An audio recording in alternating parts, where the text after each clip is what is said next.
सिंहस्थ कुंभमेळ्याच्या पार्श्वभूमीवर शहरात सुरू असलेल्या हजारो कोटी रुपयांच्या विकास कामांवर गंभीर प्रश्नचिन्ह उपस्थित करत माजी महापौर दशरथ पाटील यांनी प्रशासन आणि संबंधित यंत्रणांवर जोरदार हल्लाबोल केलाय। शहरात सुरू असलेली अनेक कामे निकृष्ट दर्जाची, बेजबाबदार आणि नियोजन शून्य पद्धतीने होत असल्याचा आरोप करत त्यांनी या संपूर्ण प्रकरणाची तांत्रिक व आर्थिक चौकशी करण्याची मागणी केली आहे। या संदर्भात मुख्यमंत्री देवेंद्र फडणवीस यांना पत्र देणार असल्याची माहिती त्यांनी पत्रकार परिषदेत दिली असून सिंहस्थाच्या निमित्ताने शहरात सुमारे 35,000 कोटी रुपयांची विकास कामे सुरू आहेत। मात्र या कामांमध्ये गुणवत्ता, तांत्रिक निकष आणि अंमलबजावणीचा पूर्णपणे अभाव दिसून येत आहे। अनेक ठिकाणी मनमानी पद्धतीने कामे केली जात असून नागरिकांच्या सुरक्षेचा विचारही केला जात नसल्याचा आरोप त्यांनी केलाय। गरवारे पॉइंट ते बारदान फाटा हा महत्त्वाचा मार्ग अक्षरशः उखडून टाकण्यात आल्याचा आरोप करत त्यांनी रस्त्यांच्या कामापूर्वी आवश्यक असलेला भराव आणि इतर तांत्रिक प्रक्रिया योग्य पद्धतीने होत नसल्याचे सांगितले।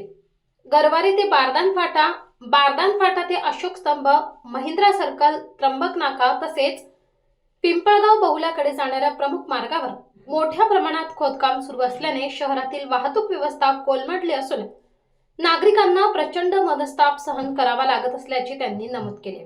खोदकाम केलेल्या ठिकाणी रिफ्लेक्टर, इशारा फलक आणि सुरक्षा उपाययोजनांचा अभाव असल्यामुळे अपघातांचे प्रमाण वाढले आहे।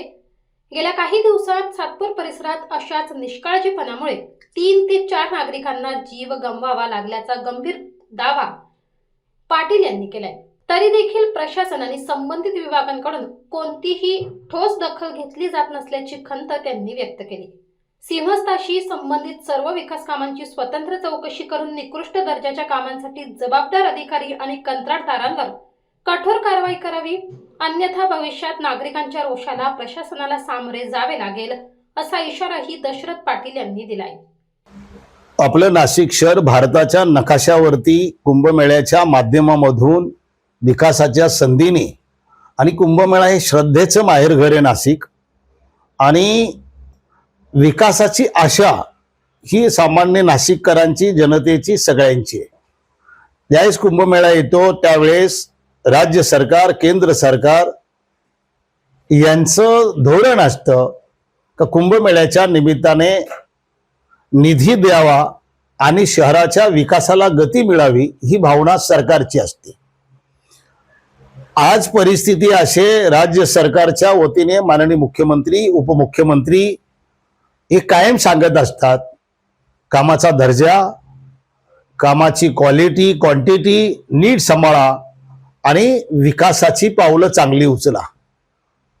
निधी देखील सरकारने भरपूर दिलेला आहे। मी आपल्याला आठवण देतो, माननीय उपमुख्यमंत्री सातपूरला आले होते या निवडणुकीच्या अगोदर। रस्त्यांना खड्डे पाहिल्यावर त्यांनी एक ओळ दिली होती, जर नाशिक महापालिकेचे प्रशासन बांधकाम विभाग ऐकत नसेल तर शहर अभियंत्यांना सस्पेंड करून टाका, असं त्यांनी लाईन तुमच्या वर्तमानपत्राच्या पहिल्या पानावरती दिली होती। आजची स्थिती शहरामध्ये 8 महिने झाले, शहर खोदून ठेवलंय।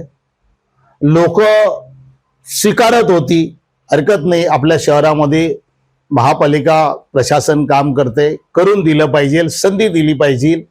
ही राजकीय, सामाजिक सगळ्याच यंत्रणेने, जनतेने, कामगारांनी, व्यापाऱ्यांनी, उद्योजकांनी सगळ्यांनी संधी दिली, पण तिचं सोनं काही महापालिका प्रशासनाला करता आलेलं नाही, हा आरोप नाही, सत्य परिस्थिती आहे। नाशिक शहरामध्ये पूर्ण रस्ते खोदून ठेवले, कोण सकाळी खोदते, कोण दुपारी खोदते, कोण सकाळी जातो तो दुपारी रस्ता बंद होतोय। नियोजन नाही, नियंत्रण नाही, व्यवस्था सांभाळण्यामध्ये कोणाची बी मानसिकता नाही।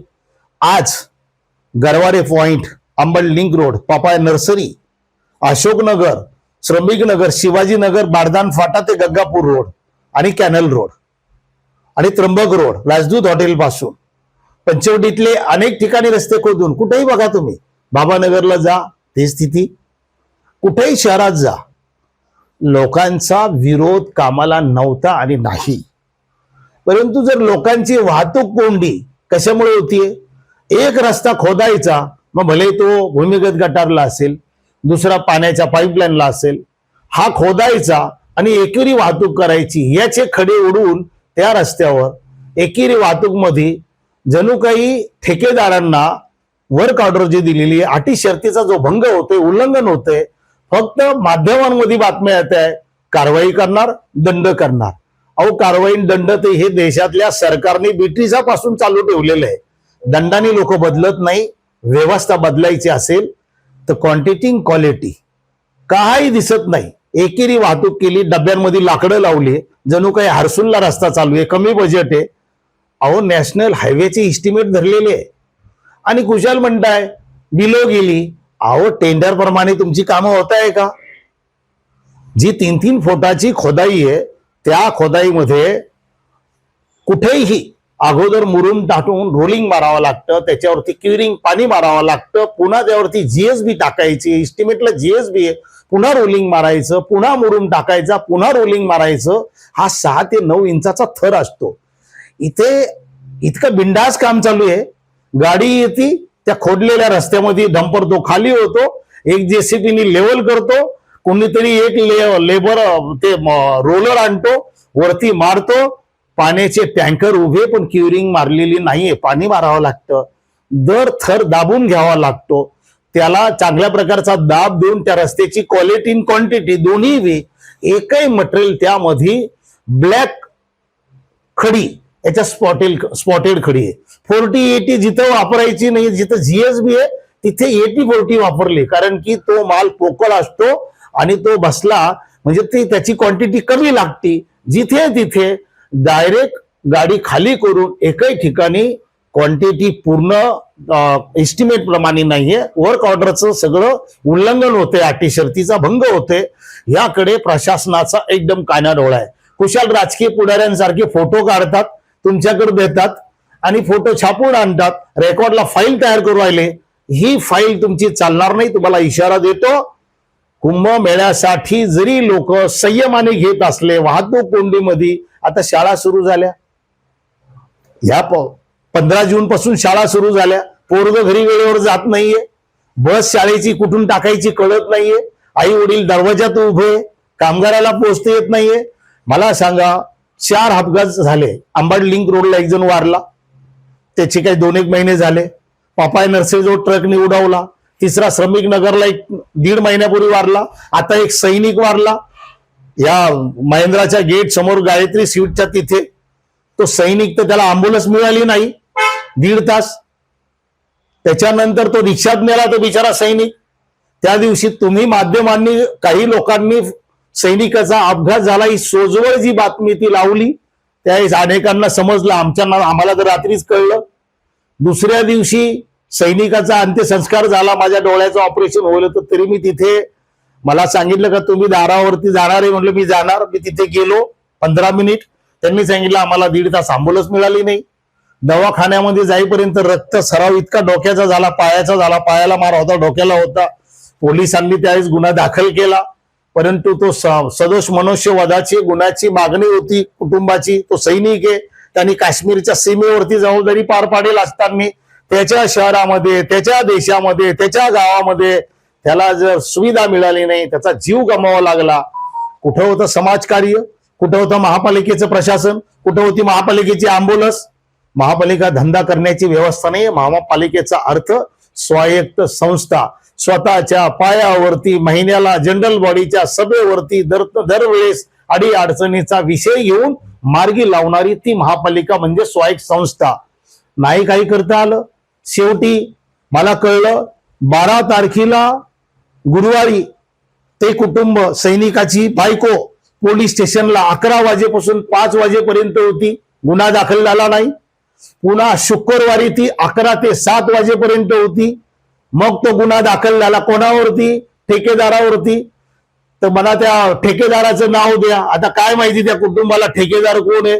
त्या कुटुंबाने बिचाऱ्या भोळ्या भाबड्या कोणीतरी नंबर दिला एका बांधकाम विभागाचा अधिकाऱ्याचा उपाय अभियंता, त्याला ठेकेदाराचं नाव विचारलं, त्यांनी झाप सैनिकाच्या बायकोला झापून टाकलं. त्यामुळे ही माहिती कुठे बाहेर आलेली नाही आणि म्हणून गुन्हा दाखल केला कोणा सैनिकाच्या बायकोने. आणि एक सामाजिक कार्यकर्ता म्हणतोय बातम्या तुमच्याकडे फिरतोय, फोटो त्याचे छापून आणतोय, सैनिकाच्या डोक्यापेक्षा त्याचे मोठे. कारण की गुन्हा दाखल केलाय सैनिकाच्या बायकोने, येऊन कायदेशीर सल्ला घेऊन तो गुन्हा दाखल केलेला आहे. त्यांचं कुटुंब आता प्रशासनातील ज्यांच्याकडनं गंभीर चुका झाल्या, निष्काळजीपणा झाला, त्यांचं कुटुंब कायदेशीर जी काय कारवाई करायची ती तयारी तर त्याची ती कारवाई करतील.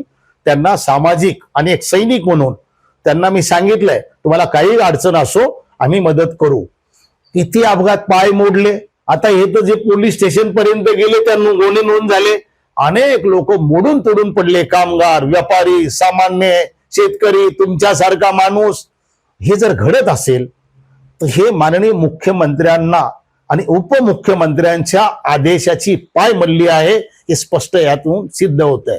कोणाला वाटत असेल आता पावसाळा सुरू झालाय, कामं ठीक आहे, जिथे कामं चालू आहे, गरज आहे ती कामं करायला लोक विरोध करत नाहीये. ते ड्रेनेजचे पाईप टाकून ठेवले. जर पाऊस त्या दिवशी अवकाळी पडला, आता जर पुन्हा पडला तर त्या चेंबरमध्ये जर माती गेली तर ते चेंबर ही चॉकअप काढतील कसे? गंगापूरला 20 फूट खोदाई झाली आहे गटारीची. या बाळदान फाट्याच्या या टेकडावरती 25 फूट खोदाई झाली आहे. मग या खोदाईमध्ये जे पाईप आहे त्याच्यात जर माती गेली, तुम्हाला पावसात जरी काम करायचं तुमचं धाडस असेल, कुंभमेळ्याचं बोर्ड दाखवून तुम्हाला जर आबडधोबड कामं करून जर ते सरकारचे पैशाची विल्हेवाट लावायची असेल तर एवढं सोपं नाहीये. 3 ऑडिट होतील.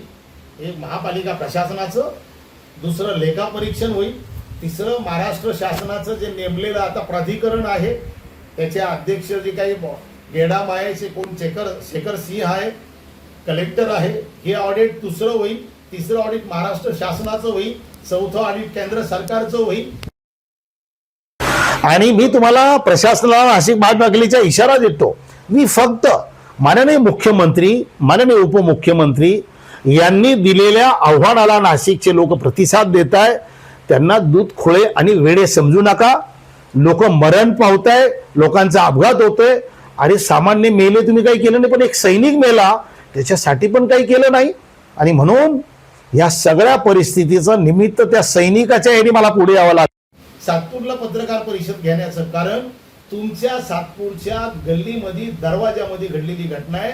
खरं गुपित लपून ठेवलेला आहे तो खड्डा तिथला. रातोरात ज्या दिवशी मी भेट घेतली आणि सोशल मीडियावर माझी पोस्ट पडली, अनेक लोकांची धावपळ, तिथे जाऊन धावपळ करताय, तो खड्डा इकडं बुजवला पटापट. तिथलं ते जे डबे लावलेले होते एकेरी वाहतूक, कडेला माती पडेल, अख्ख्या शहरात माती पडलेली खोदून कोणी उचलत नाही. फार पैसे लागतात हो त्याला. इस्टिमेट मध्ये आणि वर्क ऑर्डर मध्ये नाहीये का होते? माती उचलणं, चांगल्या दर्जाचं मटेरियल टाकणं, रोलिंग करणं, क्युरिंग करणं. इस्टिमेट प्रमाणे आता किती चोरी केली तुम्ही आणि किती जर तुम्ही नुसतं ऑइल ओतायचं काम केलं किंवा कॉन्क्रीट मध्ये खाली पाया, अंबड लिंक रोडला बसा. आपल्याला मी माहिती देतो, अंबड लिंक रोडला खाली जशी माती होती तशीच पसरून दिली आणि त्याच्यावरती जीएसबी टाकली.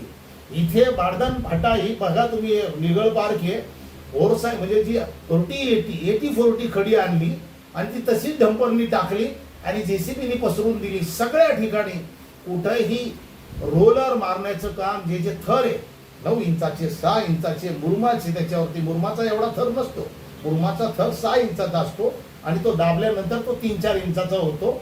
तो दाबल्यानंतर तो मुरून त्या खालच्या मटेरियलला लावून धरतं आणि त्याची क्वालिटी क्वांटिटी ही त्याच्याहून सिद्ध होती.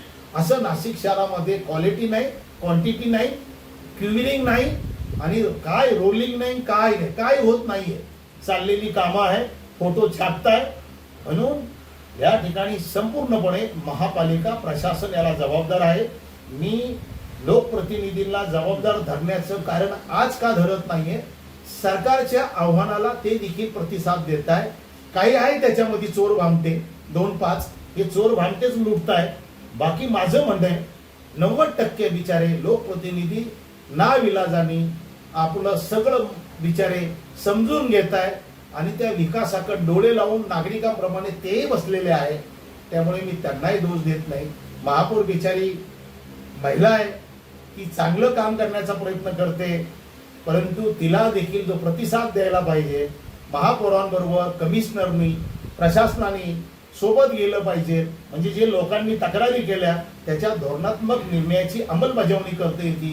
ज्यावेळेस महापौरांची अंमलबजावणी होईल त्यावेळेस राज्य सरकारची, केंद्र सरकारची अंमलबजावणी होईल. तो देखील त्या बाबतीमध्ये त्या महापौरांना देखील सहकार्य प्रशासनाने करणं आवश्यक बाब आहे. त्याच वेळेस या शहराची क्वालिटी, क्वांटिटी आणि भविष्यामध्ये नाही तर ह्याच्या नाल्या पाडल्या ना, ह्या नाल्या तुम्हाला अशा दबलेल्या दिसतील, काही दिवसांनी ओगळ्या दिसतील आणि त्यावेळेस जे प्रशासनात लोक आहे यांना वाटेल बदली होईल.